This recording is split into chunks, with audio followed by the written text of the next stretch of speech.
You know, there's a lot of beauty in a person's hands. And if you observe their wrinkles and scars, you'll seem to understand that behind them is a story. For some, they are tools of glory, the mighty instruments of those who spend their lives rubbing aching shoulders and holding the faces of loved ones, joining circles, applauding children, wiping tears, lifting the fallen. But truth be told, it's all too common for hands to also become weapons, agents of pain that ball fists and slam tables, wave obscenities and throat strangle, bully children, attack loners. See, a hand is only as safe as its owner. I said, a hand is only as safe as its owner. So as I thumb through pages of scripture, pointing me to the one who keeps me in the middle of his will, surrounding me like a ring and causing me to feel so little, I am handed a reminder that his word is only as safe as its owner. See, this isn't about hands. This is about my belief that Jesus of Nazareth was not just a man, but like a hand, some people use him to lift the fallen and other people use him to push them down. Some people use him to loose man's bondage and other people use him to keep men bound. And so word gets around. Words like judgmental, self-righteous, holier than thou, arrogant, hateful, hypocritical, and proud. And so words block the word from being clearly seen for who he is, causing mass confusion about why there's a difference in the images, because he who is gracious, compassionate, slow to anger and abounding in love, filled with grace and truth from above, forgiving, a healer, our comfort, relentless pursuer, redeemer of sinners, remover of shame. So why are the pictures so different? Could it be that the use of his name is only as safe as the hands it falls into? Why, when God gives us guidelines, do some people fashion it into a chain?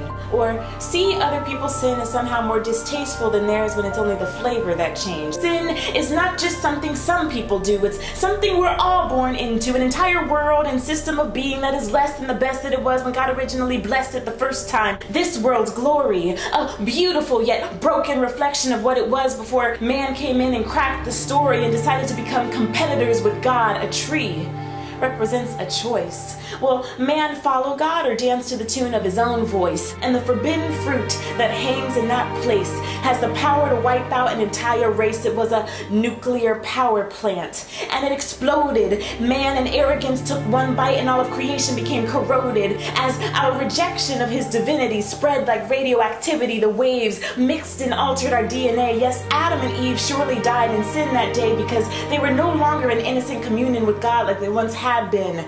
And now we're all born in this mutated and separated condition. Call us X-Men. And so sin is not just something I do, it's more like something I am until I tap into the one man, the Son of God, who spanked death itself and told it to give me my identity back. And as I stay plugged into him, he sustains my existence in the stratum I was born for, where God lives. He's my life support. So excuse me if I don't turn up my nose at the girl who likes to snort dope up her nose. I'm made out of the same stuff as her. I need the same God as her. I've never numbed my pain with a narcotic, but I've been addicted to bad boyfriends and treated desperation with sleep like it was chronic. See, sin adds up to the same equation, just in different measures and manifestations. That's why we all need grace. And grace is this, that Jesus loved us while we were still sinners, but he couldn't stand to see us lose, so he covered us with his own blood and called the believers winners. But some people forgot they ever needed it. Been walking under the blood for so long they thought their work superseded it. So with the sinner they see no similarity, they feel no compassion. I will talk about love but will only show it after you fashion yourself in the image of me. Indeed, all legalism knows how to do is call strikes and foul balls Dodger.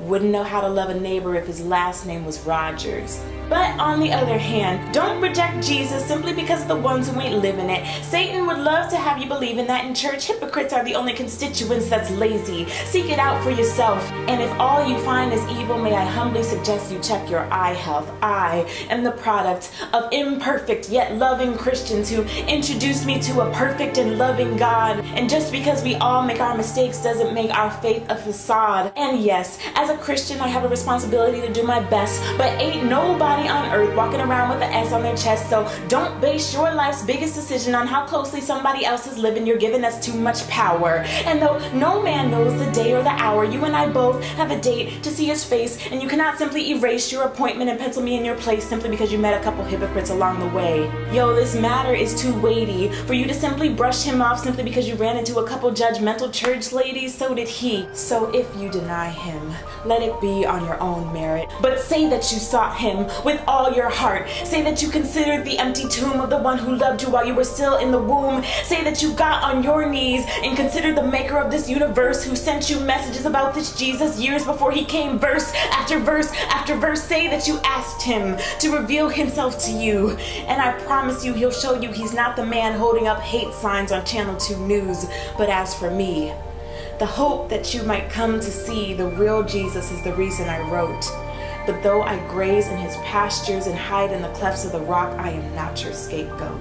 And if you find him, I dare say that you may one day pray for the ones who persecuted you, who told you you were going to hell with no hands to pull you from the flames, just hands that waved you on your way, breathing hate stamped with a counterfeit of Jesus' name. They never knew him. And to my fellow believers, I simply say, remember that works have a place, but without grace, no one stands. He's given you the message of the gospel.